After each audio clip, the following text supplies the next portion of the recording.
Yo, what's happening, guys? Welcome back to another van conversion update video. If you guys have missed any of the previous ones, I'll leave a playlist. You can check that out and catch up on any of the work that you've not yet seen. But as for today, what we're going to be doing is I'm going to be going over the process of finishing up this final wall over here and also adding in a little bit more seating into the van. And at this point, the thing is almost done. We're like down to the finishing touches. Just trying to cover in some of the spots that are still kind of bare, adding in some more cabinets, some shelving, possibly a TV projector setup. We'll see how that works out. But anyways, let's go ahead and get right into it and talk about what I've done so far. Alrighty, so first of all, we went ahead and ran the nailing strips. They are 1x4s, just like we used on the other side. And that's going to be where we nail our paneling into. So then after that, we went ahead and threw up a little bit of insulation. I didn't have enough sheep wool to finish the entire van, so I went ahead and bought some of the board insulation and used that for the spaces that I didn't have enough wool to finish up. Then we went ahead and started throwing that paneling on up there. So what we did is we went up to that weird point where the metal kind of sticks out. I'm sure anybody who's seen a Promaster, seen any of these other videos, or worked on a Promaster knows that there's not really any straight edges in here. There's all kinds of metal beams that kind of stick out in weird places that will mess everything up. So we took the boards and the paneling up to that weird point. Then we did the same thing with the other side. Nailing strips, insulation on the other side of that weird metal part that sticks out. And what we did with the last little bit of the sheep wool that I had left is we kind of just tried to stuff it into places where there was just like gaps, where you could just kind of stick it in there just to kind of help fill in some areas. And it worked out good. I was able to use up the rest of that wool. I did have to buy the sheet of the board insulation, but that works well. I think looking back, if I was doing this again, I might just use the board insulation. Maybe I'd use the sheep wool like I did this time for just stuffing in areas.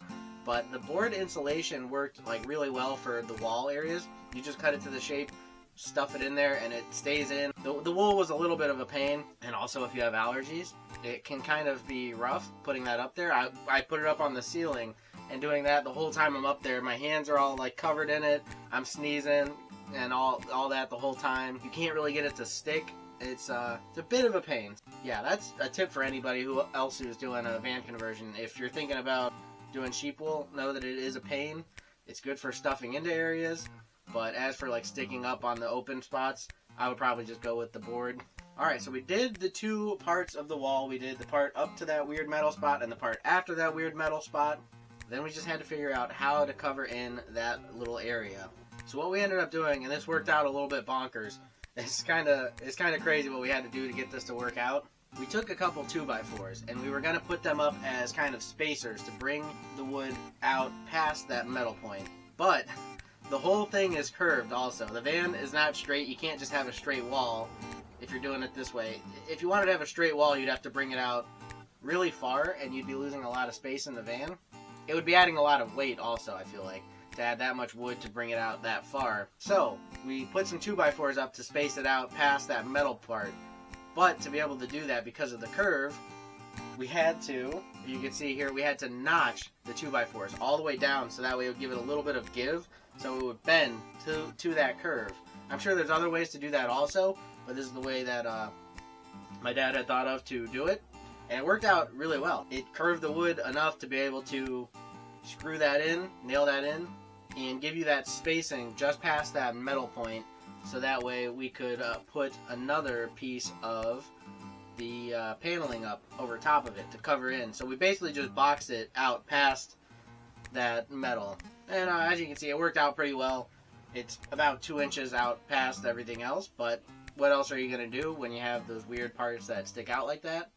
I'm sure maybe you could have like put some fabric over top of it, something like that, or like I said, you can space it out far enough to where you're past that point, but at that point you're going to be using 2x4s to get out past there, and that's going to be adding a lot more weight, and also you're going to be losing that much more space. So I think the way that we did it, it worked out really well, and it looks nice. So then at that point, wall up there, it's time to just go ahead and stain it, and at this point, I don't have any kind of stain that's the same. I've just been mixing a hodgepodge of different stains. The one I bought originally was some kind of gray.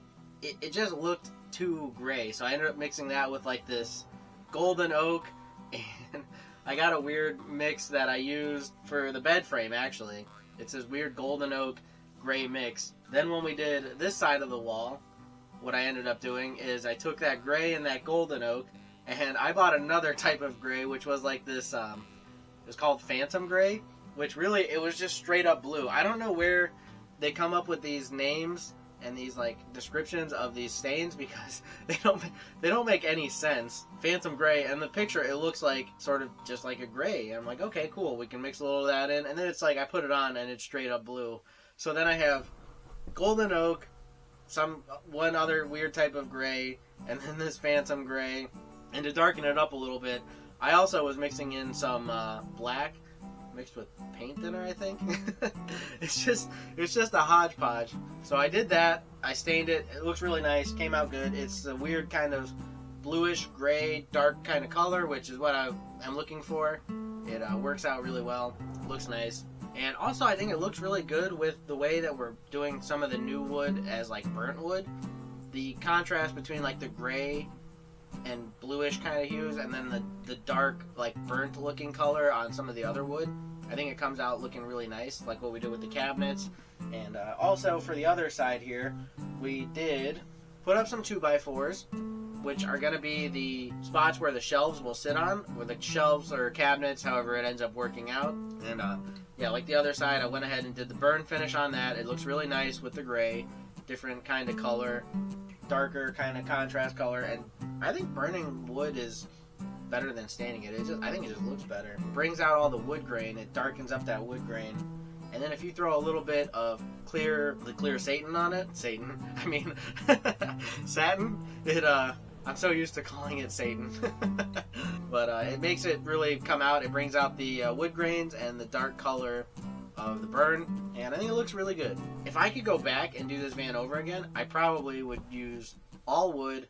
I probably wouldn't do the ceiling with the stuff that I did. I probably would use the same kind of paneling I did on the walls, and I would burn finish all of it. I wouldn't even mess around with the stain. I think you'll get a better color, and the burn finish works out really nice, and with just a little bit of clear satin on it, it looks really good.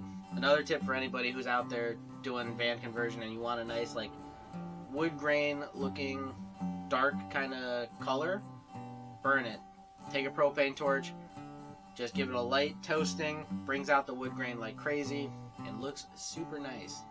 So then with the wall in, my dad went and he built a box for the toilet, a hinged box for the toilet, so that way it can sit in there, and when you go to use it, you can just lift the hinge up, use the toilet, and then close the box back up. It works as seating, and also, like I said, the hinged box where the toilet can sit, so that way it's not moving around, anything like that.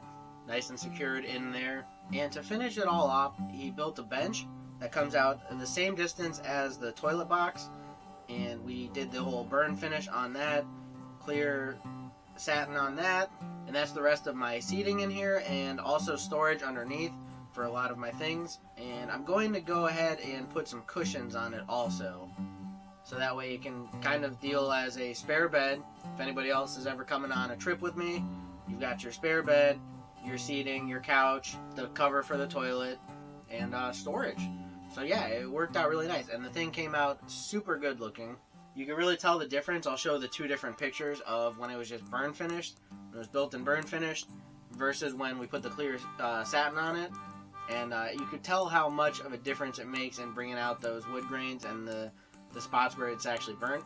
And so there it is. There's the whole thing installed. The toilet box, the bench, all of it finished up. Like I said, we're down to the finishing touches here of putting in some cabinets on this side, covering in some of the bare metal spots, maybe some shelving, possibly a projector TV kind of situation. See how that ends up working out. But anyways, guys, thanks for watching another van conversion update video. I hope that you guys enjoyed. If you did, make sure you hit that like button down below. That helps out a bunch. Subscribe to the channel if you're not already, and turn on those notifications so that way you're not going to miss out on any of the future videos. If you're interested, you can also check out my other two channels. I do a gaming channel, a lot of live streams over there, even if you're not into gaming, you can come by and just chat. If you want to ask some questions or talk about things, pop on in there when I'm live. And also the Jake Reacts channel, which has a few videos up now. So yeah, definitely check those two things out. But anyways, thank you guys again for watching, and I hope I'll see you in the next one.